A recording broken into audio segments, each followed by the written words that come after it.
Okay, Rose, let's get into it. This is the first dose of your daily vitamins. So, Elijah McClain, the young man who lost his life to the Aurora police in 2019, well, the paramedic who was charged, he only got 5 years, and that's it. And Elijah's family, specifically his mother, is not happy about it at all. And so, for those of you who may not remember this story or you didn't hear about it for whatever reason, maybe you're living under a rock, this is what happened. So, he was walking home on a warm night wearing a ski mask. Now, someone saw him walking and they called police around 10:30 p.m. To report that they saw someone who looked sketchy, okay, someone who looked suspicious as far as they were concerned. Now, the caller did say that there were no weapons involved, and when they were asked by the dispatcher if he himself or anyone else was in danger, they responded no. So the police showed up on the scene. Now, the camera footage shows that Elijah McClain was walking down the sidewalk when 3 officers approached him. One of them tells him to stop multiple times, but Elijah continued walking.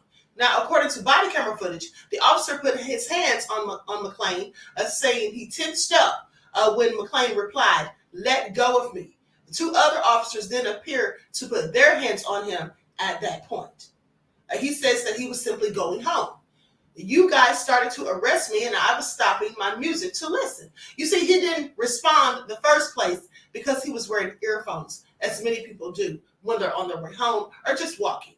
Now, one officer says that he wants to move McClain over to a grassy area, which is when McClain appeared to struggle with officers. During the struggle, one officer shouts that McClain had tried to reach for his weapon or for another officer's weapon, according to the body camera footage. Now, the officer whose weapon McClain allegedly reached for later can be heard on the body camera footage saying that he didn't remember McClain going for the weapon. And that's because he didn't. Just lies and innuendo. Now, the officers bring him to the ground and place him in carotid control hold. Now, which involves an officer placing his arms around the person's neck, restricting the flow of blood to the brain from the carotid arteries. Okay, this is also crazy. So they had him like in a chokehold, basically. And Elijah starts saying, "I was going home." You know, he cries out while he's on the ground saying, "I don't do that stuff. I don't do any fighting. I'm different."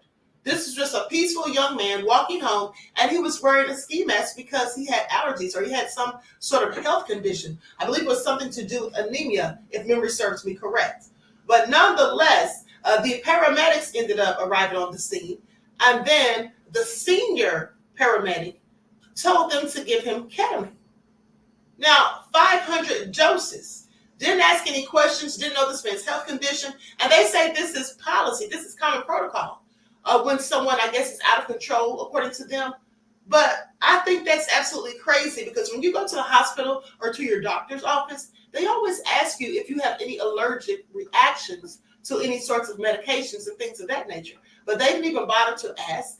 And so they went on and gave him this, but they gave him far too much for his body size and weight. So he got really sick. He started vomiting right there on the scene. And then he was placed in the ambulance and taken to the hospital. Now, he had about 2 cardiac arrest episodes on his way there and passed away 6 days later. And I don't know how the police or the paramedics didn't think that they should be held accountable for any of this. Now, the officers were charged. One of them, Radima, was sentenced to 14 months. But let me pull up his picture. Now, this is him right here. He received 14 months. And apparently he didn't think he should have gotten anything. This is Rosenblatt, who didn't get any time, and nor did the 3rd officer. So I just find it all very interesting because whether they did this accidentally or not, at the end of the day, they use excessive force. I mean, if you see someone walking down the street, even if someone's called and said they look suspicious, wouldn't it make sense? And I would think that officers, more than anyone else, would exercise common sense. Isn't that what they should be doing when they know that their job can endanger the lives of not only themselves, but of others? But I digress. And so nonetheless, like I said, the young man passed away. So now the paramedics, well, they were charged. And so here's what happened. And also, let me make mention of this also. So Elijah's death didn't even really garner much attention until after the death of George Floyd, when everyone started protesting about that and the death of Breonna Taylor. And then that's when the story about Elijah McClain came to surface. Please pay attention.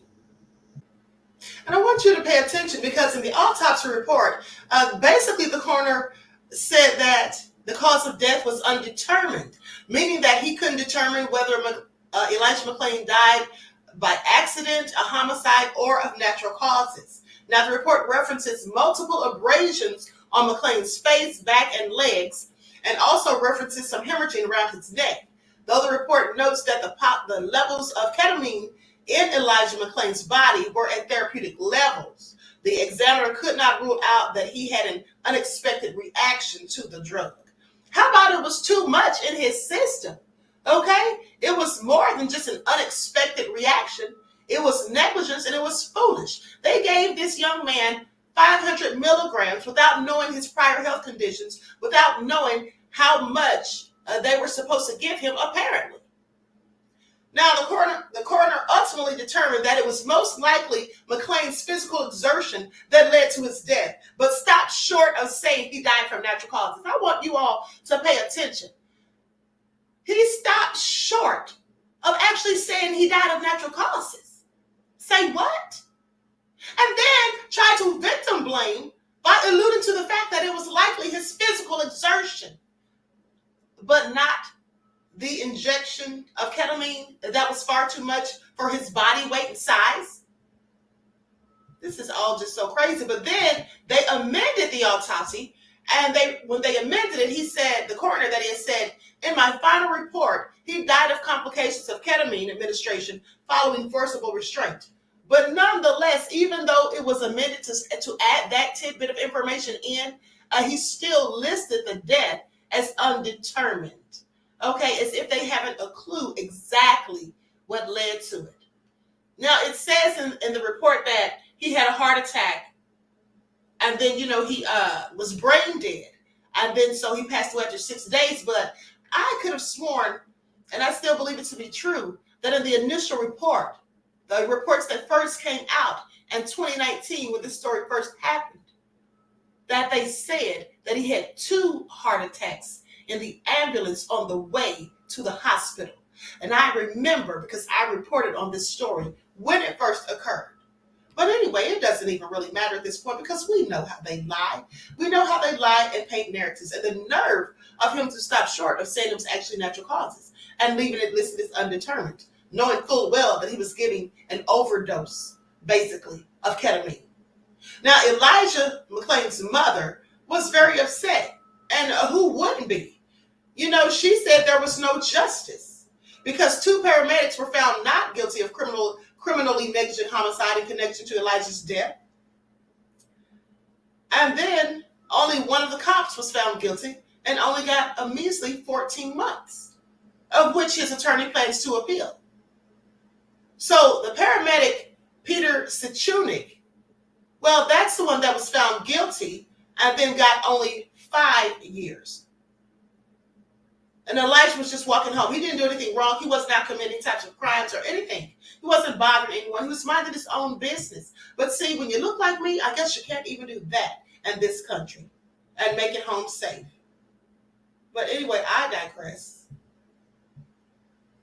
So his mother, Shani McClain, told ABC News in a statement back in December, ahead of the verdict being reached, that there was no excuse for the lack of accountability for paramedics, or for these paramedics. They're saying no amount of procedures, practices, protocols, or lack of training for service jobs will ever replace the human heart.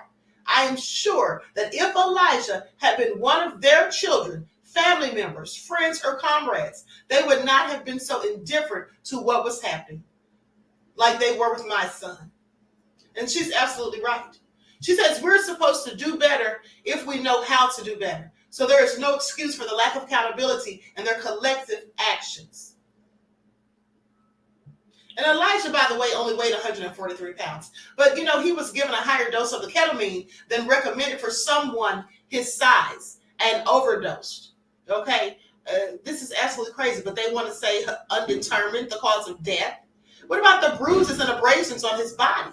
Like, it makes absolutely no sense. And then the paramedic, he got into court and just really really pretty much played the victim role as far as I'm concerned. Got in there trying to give this sad song and dance and talking about how he needs to take care of his family and all of that. Well, Elijah's family will never get to see him again. At least if he gets out in 5 years, his family's still going to be there. His family's still going to be there. He still has a chance. Elijah will never have another one. But let me continue. Now, here's what he supposedly told the judge. Before sentencing, Shakur said in court that he was very sorry that Elijah is no longer with us. And I mean that from the bottom of my heart. No, he doesn't. The only reason he's saying that is because he wants to get off. Okay, he wants to get a shorter term. He wanted to get a shorter term, as short as possible. He wanted to get the minimum sentence. That's what he wanted. And the only thing that he's sorry about truly is that he got charged and held responsible to any degree. Not one that's certain to give justice, but to any degree. He didn't think that he should have gotten any consequences for his actions. Now, Miss McClain tragically, this is what he says, Miss McClain tragically lost her son, and we also a patient, and I don't take that lightly, he said. McClain's mother, Shanine, called Shakur his sentencing the bare minimum, saying they had an opportunity to save him. He was speaking, he was talking when they got there. I can't imagine what Elijah experienced. This is what she said through tears. Okay? I'm just glad this part is over. Now, the criminal trial against the two paramedics was unparalleled. Paramedics are typically considered local government agents protected by statutory immunities where injury and death can occur even when they abide by their medical training. Colorado Attorney General Phil Weiser, in a statement, said the sentence sends a strong message that no profession, whether a paramedic, a nurse, a police officer, an elected official, or a CEO, should be immune from criminal prosecution for actions that violate the law and harm people. Now, the paramedic told the judge that he was begging for mercy. He didn't throw himself on the mercy of the court, did he? Well, of course he did. He felt entitled to. Don't worry about Elijah. He's gone. His life's never coming back. His family will have to figure out how to deal with it. But meanwhile, my family's here, and I'm still very much alive. And they need me to be at home so that I can take care of them. That's his attitude. He says, I know this won't sound fair because Miss McClain will never have an opportunity with Elijah. But I beg of you on this sentencing day that you give me the opportunity, Judge, to return to my family, to provide for them, he pleaded. McClain's mother also spoke ahead of the sentencing, describing her righteous anger towards those who made sure her son did not see another day and calling for justice for her son. Adams County Judge Mark Warner noted Shakur that he was the highest ranking paramedic on the scene and that there was an ill-defined transfer of power or transfer of command between the different first responders present, saying it is impossible to unremember the video and images of Elijah McClain suffering in the last minutes of his young life. This is what the judge said before the sentencing, and clearly it had no impact because he only gave the bare minimum of a sentence. The charges stemmed from the arrest of McClain in Aurora on August 24th of 2019. And we already know the rest. And the person that made that call said that he looked suspicious. I'm sure didn't look anything like him. Just like the one who made the call about little 12-year-old Tamir Rice on the playground with a toy. So this is very distressing. Very distressing. An ex-officer, Randy Rodima, like I said, he was found guilty and only got 14 months in jail and 4 years of probation. Jason Rosenblatt, Nathan Woodyard, well, they were acquitted of all the charges despite their behavior that night. Absolutely awful. And whether the paramedic meant to do this or not is not even the question. The question is, why would anyone trained to save lives, to render aid to people, to help them when they're in distress, Why would they be so reckless and callous as to inject them with anything without knowing their prior medical issues, without knowing whether or not they have any allergic reactions to different medicines? Why would they do that? You see, they're supposed to ask you these things. That's what they're supposed to do. Whether it's protocol or not, they're supposed to ask specific questions before they do these things. And they didn't. And you know why they didn't? Well, I'm pretty sure it's because they just didn't care. That's what it was. They just didn't care. And the fact that they saw this young man lying there on the ground vomiting. Okay? And so they knew that he was clearly in distress. And my thing is, what made them think that 500 milligrams was the correct dosage to give him? Having not asked any questions, not knowing his body weight, or any of those things. Absolutely crazy. And it's so sad that this man's only going to get 5 years. And not even going to do the whole 5 years, I'm sure. He'll likely get out, early. That's how it usually works. And it's just disgusting and sickening that these things continue to happen. And in many cases, they get away with absolute murder. Because that's what it is, ultimately. Whether it was intentional or not, it was still murder. They took a human life that didn't have to be taken. Elijah McClain put them in no threat. The officer who lied, because that's what he did, the officer who lied and said that McClain went for a weapon on the other officer's person, and that other officer is heard clearly saying in the body cam footage that he didn't remember that. Don't you think he would have remembered? Don't you think he would have felt that? Of course he would have. That was just all lies and BS to cover themselves, as they ought to do. With that all being said, please drop me a comment to let me know what you think about this. It's really sad. This story has always bothered me. And like I said, had it not been for all of the uproar that started with George Floyd, we likely never would have heard of this story because they clearly tried to sweep it under the rug. You see, that's why we have to do our own due diligence. We have to go and look for these stories and talk to the people who are involved in them and find out the truth of what's going on. Because at the end of the day, we know how the mainstream media tends to paint narratives, especially when it comes to certain people, specifically those who look like me. And so with that all being said, please like and share this video. And until next time, beloveds, I will talk to you all again soon.